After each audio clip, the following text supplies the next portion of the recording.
तो आइए आज हम लोग बरगाट के संस्कृत अमृता के पंचम पाठ जिसका शीर्षक है समाजिकम कार्यम का अध्ययन करेंगे। इसमें दिया है समाज व्यक्तियों का समुदाय है। प्रत्येक व्यक्ति के विकास के अनुकूल परिवेश उत्पन्न करना एवं संकट के समय सबकी सहायता करना समाज का परम लक्ष्य होता है। आधुनिक युग में भौतिकवाद के विकास में स्वार्थपरता बहुत बढ़ गई है। इस दृष्टि से समाज के उपयुक्त लक्ष्य को चुनौती मिल रही है। फिर भी ऐसी बहुत सी संस्थाएं हैं तथा कुछ व्यक्ति भी समाजोपयोगी कार्यों में लगे हुए हैं। किसी भी संकट का सामना करना, असहाय व्यक्ति को उचित परामर्श एवं सर्वविध सहायता द्वारा उपकृत करना ऐसी संस्थाओं का एवं व्यक्तियों का कार्य है। प्रस्तुत पाठ में इस विषय का विवेचन किया गया है। तो चलिए अब हम देखेंगे कि इस पाठ में विवेचन कैसे दिया गया है। दिया है विज्ञानस्य विकासेन अद्य संसारः यद्यपि नाना सुविधा लभते किंतु मनुष्येषु सामाजिकः संपर्कः कर्मशः अल्पीकृतः।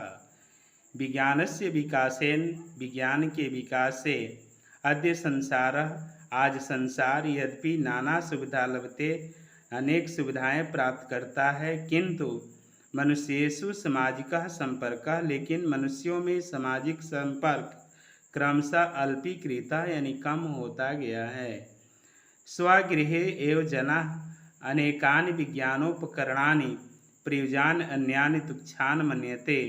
स्वगृहे यानी अपने घर में ही लोग अनेक विज्ञान के उपकरणों का प्रयोग करते हैं और अन्य को तुच्छ मानते हैं।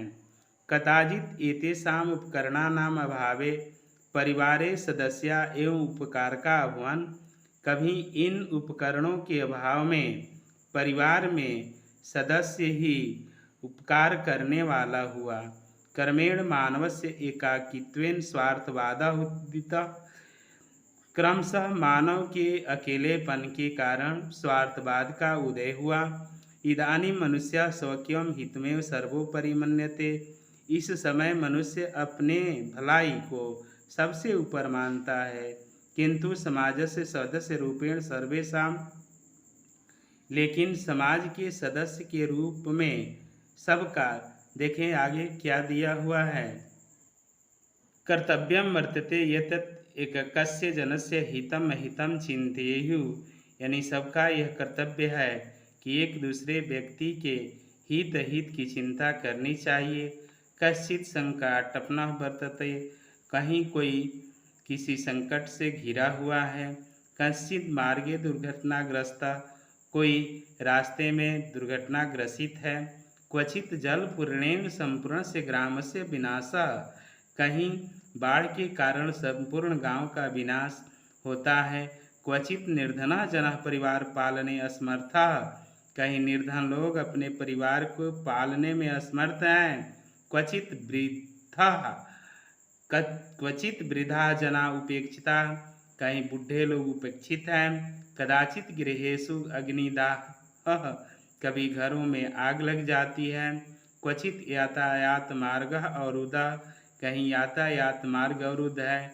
क्वचित् मार्गे वृक्षापत्तः कहीं रास्ते में पेड़ गिरा हुआ है। क्वचित् अनाथा शिशवः दुर्बला महिलाश्च सहायताम् अपेक्षन्ते कहीं अनाथ बच्चे दुर्बल महिलाएं सहायता के लिए उपेक्षित हैं। इत्यमेवं समाजे नाना समस्या जनस्य ध्यान आकर्षणाय वर्तन्ते। इस प्रकार समाज में अनेक समस्या लोगों के ध्यान आकर्षण के लिए है। चलिए आगे देखते हैं इस पाठ में आगे अगले अनुच्छेद में क्या दिया हुआ है। देख रहे हैं दिया है एता स्वार्थवादेन न समदया सन्ति यानी इसका समाधान स्वार्थवाद से नहीं होगा। प्रत्युपकारेण जनेन कल्याण कारणीया संस्था वागृह्यन्ते लेकिन उपकार करने वाले लोग या कल्याण के काम में लगे रहने वाली संस्थाओं से संभव है।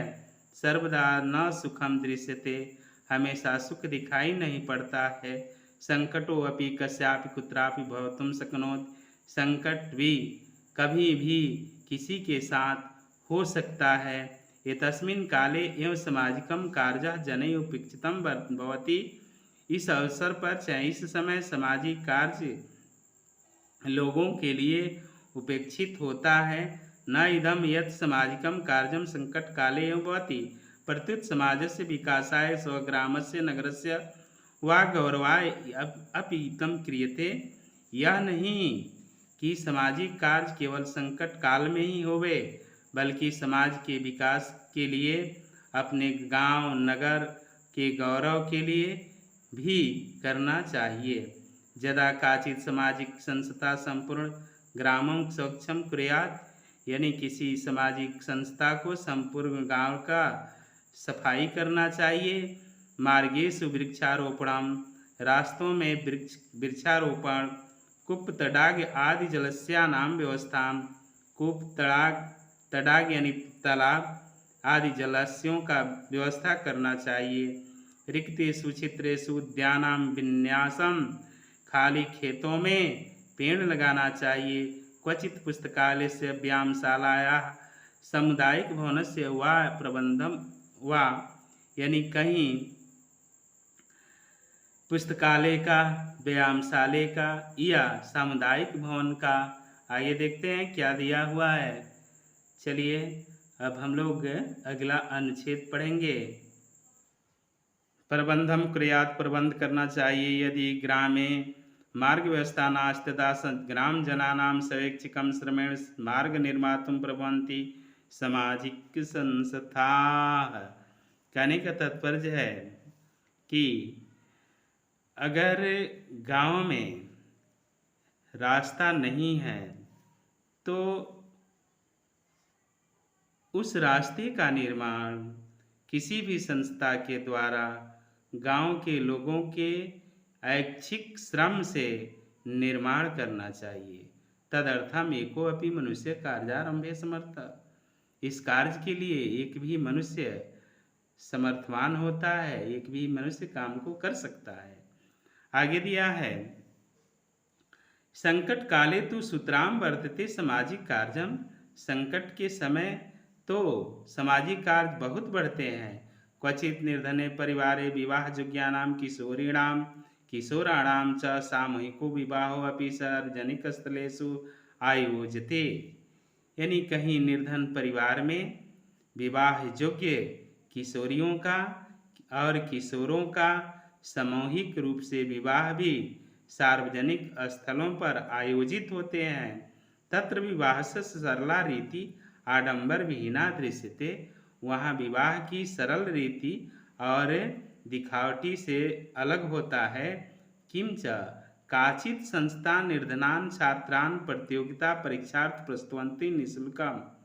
यानी बहुत ऐसी संस्थाएं हैं जो निर्धन छात्रों को निःशुल्क प्रतियोगी परीक्षा में प्रस्तुत करती हैं। तदपि महत्वपूर्ण कार्यम, जबकि यह भी महत्वपूर्ण कार्य है। किंच क्वचित यानानां दुर्घटनासु सत्वरम सहायतार्थ समागच्छन्ति। यानी कहीं यान दुर्घटना में शीघ्र सहायता के लिए लोग आते हैं। आहतान चिकित्सालयं प्रापयन्ति। यानी जिन्हें चोट लगी होती है उन्हें चिकित्सालय यानी अस्पताल ले जाते हैं। अनाथिभूतान बलकान उचित स्थानम प्रापयन्ति। यानी जो बच्चे अनाथ होते हैं उनका उचित स्थान प्राप्त कराते हैं। काचित संस्था यानी किसी संस्था के द्वारा यह किया जाता है। चलिए अब आगे देखते हैं अगले और अंतिम अनुच्छेद में क्या दिया हुआ है। आगे दिया है, भारतवर्षे नदीनां जलपूर्णे यदा विनाशलीला दृश्यते विशेष बिहार राज्ये तदानीम् अपि सामाजिक संस्था दूरस्था अपि समागत्य विविधां सहायतां धन जन सामग्री रूपां कुर्वन्ति। भारतवर्ष में बाढ़ से जब विनाश की लीला दिखाई पड़ती है, विशेषकर बिहार राज्य में, उस समय दूर में रहने वाले यानी से दूर रहने वाले जो भी सामाजिक संस्था है, आकर के अनेक प्रकार की सहायता धन जन के द्वारा करती है। एकैकेनपि पुरुषेण यदि अपरस्य उपकारः क्रियते तदा जीवनम सफलम मन्यते। हर एक आदमी के द्वारा यदि दूसरे का उपकार किया जाए तो मानव का जीवन सफल माना जाएगा। भारतस्य प्राचीनः आदर्शः आसीत्। भारत का प्राचीन आदर्श था कामे दुःखतप्तानां प्राणिनामार्तिनाशनम, यानी दुख से दुखी लोगों को दुख दूर करने की कामना करता हूँ। आगे लिखा है यत्र भारते सर्वे प्राणिनः सहायतां संकट काले लभन्ते तत्र संप्रति मनुष्या अवश्यमेव उपकर्तव्या। जिस भारत में प्राणी संकट काल में एक दूसरे की सहायता प्राप्त करते हैं, आप भी वहाँ के मनुष्यों को उपकार अवश्य में कर्तव्य उपकार अवश्य करना चाहिए। तो चलिए हम लोग पाठ समाप्त कर चुके। अगर वीडियो अच्छी लगी तो इसे शेयर ज़रूर करेंगे, लाइक ज़रूर करेंगे और साथ ही साथ सब्सक्राइब करना नहीं भूलेंगे। तो आगे हम देखते हैं कि अभ्यास में क्या दिया हुआ है। अब हम लोग अभ्यास का अध्ययन करेंगे। चलिए दिया है अभ्यास में मौखिक 1 नंबर क्वेश्चन दिया है निम्नलिखिता नाम शब्दान नाम अर्थ बदत, यानी इन शब्दों का अर्थ बोलना है। अल्पीकृतः कम हो गया, प्रयोज्यान प्रयोग करते हैं, एकाकित्वपन या अकेलापन के कारण, हितम अहितम यानी हित और हित, क्वचित यानी कहीं, प्रत्युत मने बल्कि, सर्वदा मने हमेशा, सुतराम का मतलब होता है बहुत, विन्यासम का मतलब होता है रचना या निर्माण, वर्धते का मतलब होता है बढ़ता है, आसित का मतलब होता है था। अब 2 नंबर क्वेश्चन में दिया है निम्नलिखिता नाम पदा नाम एक वचन रूपम बदत, इन पदों का एक वचन में रूप बोलना है। पहला है प्रापयन्ति यानी प्रापयति, दूसरा दिया है प्रभवन्ति प्रभवति, अभवन अभवन का हो जाएगा अभवत, संति का हो जाएगा अस्ति, आसन का हो जाएगा आसित, समागच्छन्ति का हो जाएगा समागच्छत, कुर्वन्ति का हो जाएगा करोति। 3 नंबर में दिया है निम्नलिखिता नाम पदानाम बहुवचन रूपम बदत, यानी निम्नलिखित पदों का बहुवचन रूप बोलना है।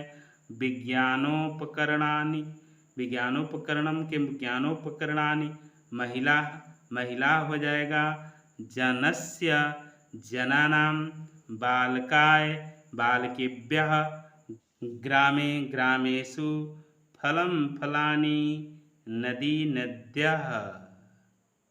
अब आगे देखते हैं अगला क्वेश्चन क्या दिया हुआ है।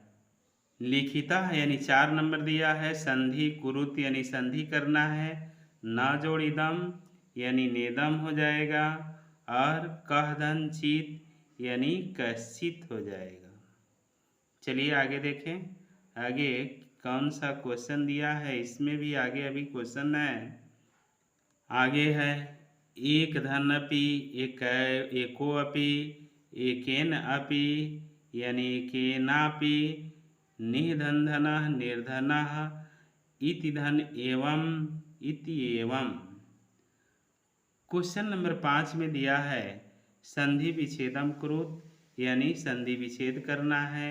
महिलाश्च महिला धन च, कंचिद मार्गे यानी कह धन चित धन मार्गे, एकैकस्य एक धन एकस्य, यद्यपि यदि धन अपि, किम च यानी किम धन च, काचित काह धन चित, संकटो अपि यानी संकटः धन अपि। अब क्वेश्चन नंबर 6 में देख रहे हैं वाक्य निर्माणम कुरुत, इसे वाक्य का निर्माण करना है। असमर्थः सह असमर्थः आसीत्, इदानीम इदानीम परोपकारकः न दृश्यन्ते, वृद्धः वृद्धः जनः सेवायोग्यः वाक्यम भवति पतति वृक्षात् पत्राणि पतत् वृक्षात् पत्रं पतत् गमिष्यामि अहम नूनं गमिष्यामि वर्तते भारत उत्तरे हिमालयः वर्तते आसीत् भरतः एकः नृपः आसीत्। अब क्वेश्चन नंबर 7 में दिया है मंजूषात् शब्दम चित्वा रिक्त स्थानानि पूरयत, यानी इनमें से शब्द चुन करके रिक्त स्थानों को भरना है। पहला क सर्वदा सुखम, इसमें दृश्यते हो जाएगा। जनाः गृहम, इसमें हो जाएगा गच्छन्ति। वृक्षे आम्र फलानि, इसमें हो जाएगा सन्ति। और इसमें दिया है छात्रास्ति, इसमें रोहिता, चाहे कोई भी नाम रख सकते हैं।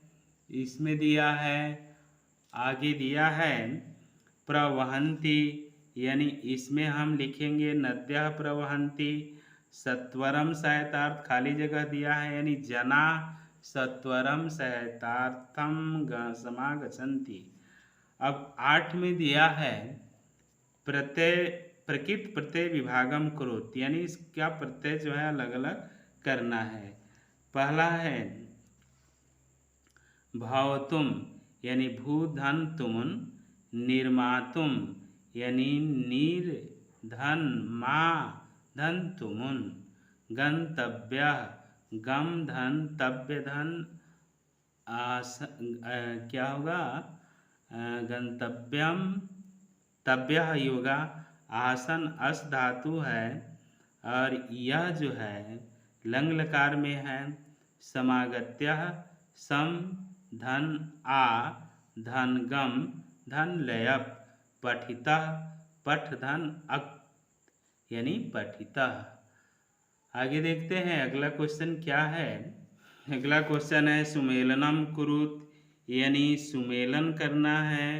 मानवस्य एकाकित्वेन, यानी स्वार्थवादः उदितः।